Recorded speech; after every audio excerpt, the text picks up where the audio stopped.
8 seconds to 7 o'clock in the East. Polls closing as I speak in 5 states, and we're now ready for our first results in the Senate. We'll start with Kentucky.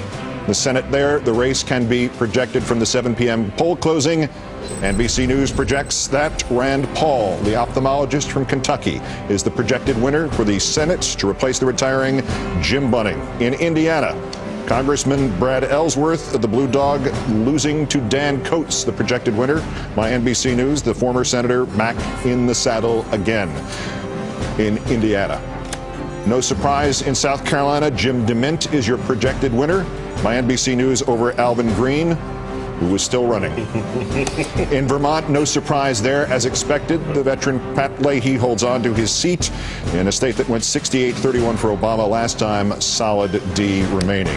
In the Georgia Senate race between Mr. Isaacson, the Republican, and Mr. Thurmond, the Democrat, this is too early to call. That is an actual interpretation. That is language, as opposed to suggesting it being too close to call, which is the other popular number. Too early to call, meaning we may have an idea of what's going on, but it's too early to say with any authority that it's going to hold that way. See the difference between leaning and we don't know. So here's what it looks like, the change in the Senate that we know about so far. Obviously a Republican pickup. One, Indiana.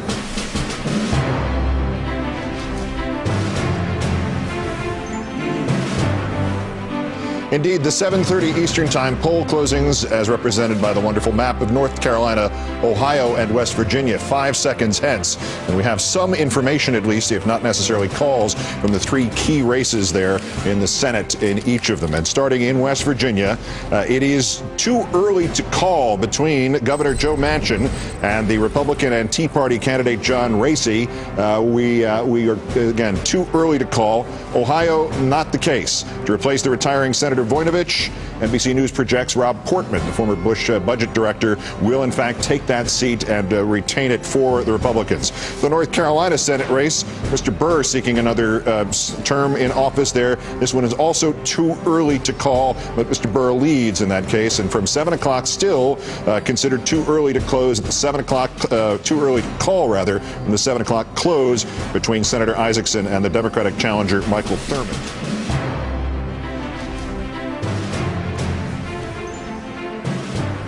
A few seconds before 8 o'clock Eastern Time, the polls closing at this hour in 15 more states. The results are going to come to you hot and heavy starting moments from now with the Florida Senate race, which NBC News can now project will go to the Republican and Tea Party candidate Marco Rubio. In a tight 3-way race, there's your projected winner, Mr. Rubio, who was leading in most of the late polls. Much discussion in the last weeks of this race, whether or not the Democrat Kendrick Meek would drop out and perhaps endorse the independent Charlie Crist. That now looking with those percentages, again, those are early percentages at about a quarter, third in, that looking to be something of an academic issue as Mr. Crist and Mr. Meek long behind Mr. Rubio there. To New Hampshire, the Senate race there, and Kelly Ayotte, also Palin, Tea Party, defeating the Congressman Paul Hodes.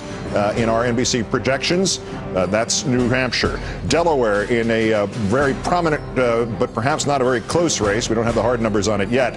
The Democrat Chris Coons vaulted into a major lead after the upset by the Tea Party candidate Ms. O'Donnell, has now projected as the NBC News winner in Delaware. In Maryland, no surprise, Senator Mikulski, the incumbent Democrat, to be returned, according to our NBC News projections. The same for Alabama and the Republican Richard Shelby, who will return as the graphic pops up there.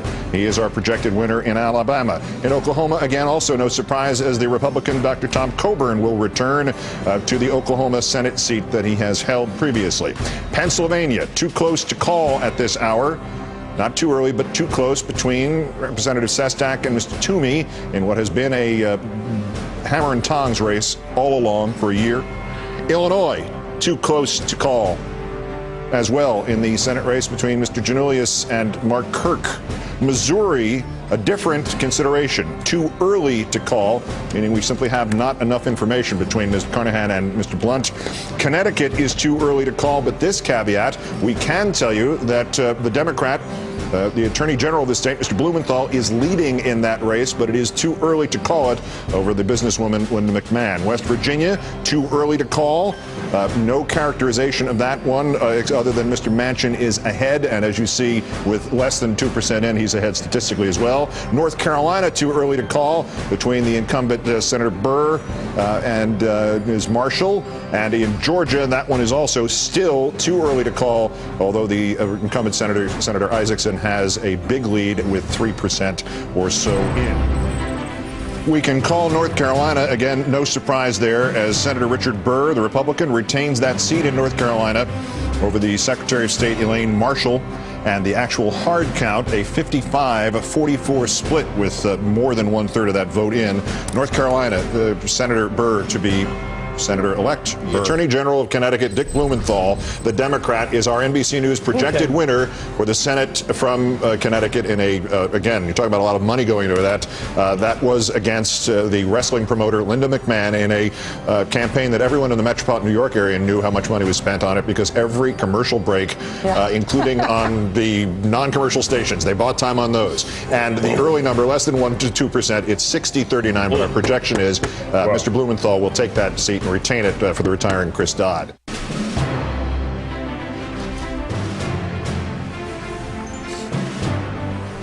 Not a lot of 8:30 p.m. poll closings, but the one that represented on your map stands out in gold. Arkansas, site of essentially a morality play, I guess, for the state of Arkansas, the Democratic Party, the unions, everybody else. And as of this hour, NBC News can project the outcome of the Arkansas Senate race based on the early results that John Bozeman, the Republican, will defeat the incumbent Senator Blanche Lincoln by a margin yet to be determined. So that's 2 Senate gains for the Republican. Interrupting you to declare a winner in West Virginia, Governor Joe Manchin, according to NBC News, is the projected victor in a very important, pivotal Senate race for the Democrats. Joe Manchin, who tacked right through much of the campaign against a lot of money spent on behalf of and by his Republican opponent, John Racy.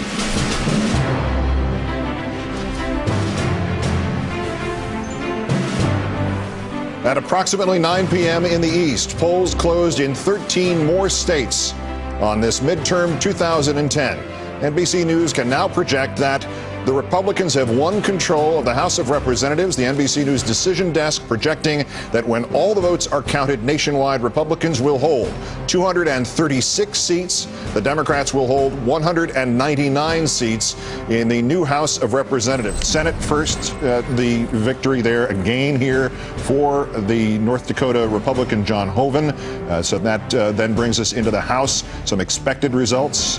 Chuck Schumer in the New York Senate. He will return easily, as will his colleague Kirsten Gillibrand, who was the Democratic incumbent as well. In the Kansas Senate race, this will be a Republican victory for Jerry Moran. In South Dakota, we are expecting that since he ran unopposed, John Thune is the winner, not the projection winner. He's it. Nobody voted against him. There wasn't anybody running against him. In Wisconsin, it is too close to call. Not too early, but too close between the incumbent Russ Feingold, for whom Democrats retain hopes, against his Republican challenger Ron Johnson. In Colorado, it is too close to call in the race between the incumbent, the appointee Senator Bennett, and his Republican challenger Mr. Buck. In Louisiana, it is too early to call in the race between the Senator Vitter and Mr. Mélenchon, the congressman and Democratic challenger there. In Pennsylvania, it is too close to call between Joe Sestak and the Republican Pat Toomey in the race for Arlen Specter's old seat. And in Illinois, it is also too close to call between Alexei Janulius and Mark Kirk. Meanwhile, the official verbiage for Missouri is it is too early to call, with 2% of the vote in, and what is seemingly a big Republican lead. NBC News can call the Louisiana Senate race. No surprise here. Congressman Charlie Mélenchon being defeated by the incumbent Senator David Vitter, returning to Washington with the actual hard count still at less than 2%. A very strong number there, but the projection is, again, Vitter to return to the seat. No. The NBC News decision desk can now give you a projection on the Senate race in Missouri, and you see it there. The Republican Roy Blunt is the predicted winner. And here are the actual totals to this point, with 14% of the vote in over Robin Carnahan of the famous Missouri political family of the same name, 60-34. In New York, Andrew Cuomo, the Attorney General of the state, son of the former governor, in a projected victory mode at this point over his opponent, Mr. Happy. The Texas governor's race, Rick Perry, the incumbent there, who had some problems in some polling, but obviously not enough to make us hesitate in projecting him as the winner to retain his seat as in the State House in Austin.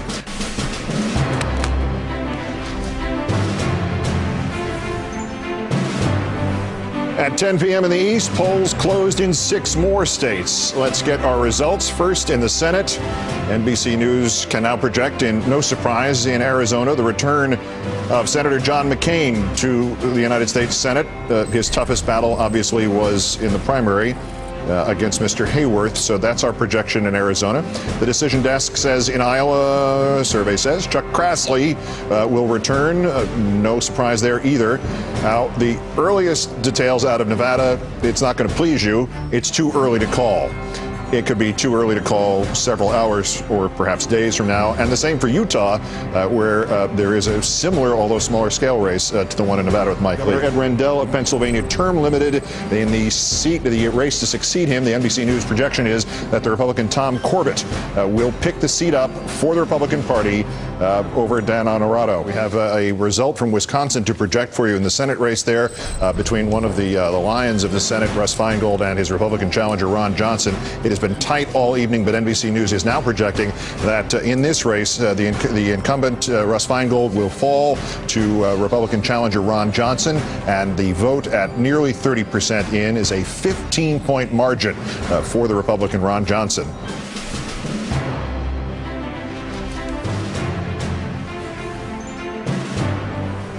A few seconds before 8 o'clock Pacific, 11 Eastern time, and the poll closings reflect that. California, Idaho, Oregon, and Washington. And NBC News is now stating about the California Senate race that it is too early to call, although the incumbent, Barbara Boxer, against whom $11 billion has been spent, has the lead at this point, but it's too early to call. In the Oregon Senate race, Ron Wyden will be returned, according to our NBC projection, in what is not much of a surprise by any stretch of the imagination. Mike Crapo, the Republican in Idaho, will also be going back to Washington.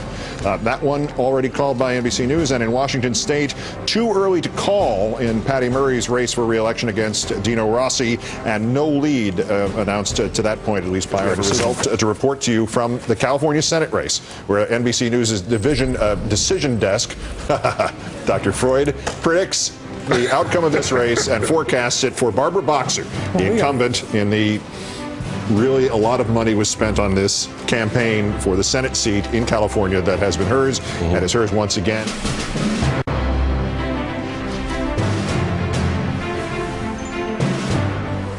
Midnight in the East, polls closed in Hawaii, and before you say, well, all right, first off, Hawaii is not there exactly.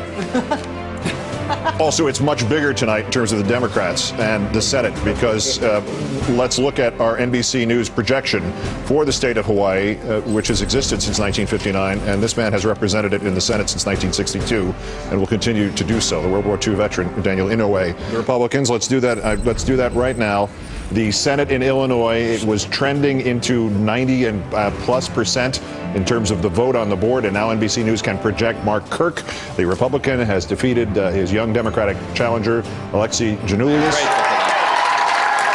One of those envelopes Senator-elect Toomey opened did was enclosed in it a Chamber of Commerce check for $1.7 million. It was not all $3 at a time. Just to mention that. It was very sweet and heartwarming. NBC News is now projecting Harry Reid will hold on to his Senate seat and defeat Sharon Angle, the perhaps embodiment of the Tea Party. That's a governor's race. Also in Brian Sandoval, the Republican, we have that, is the Harry Reid data is correct. We just don't have the crowd. Here it comes. All right. It's not official till you see the computerized picture.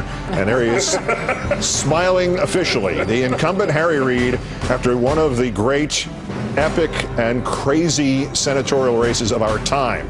staying put. Yes, we did.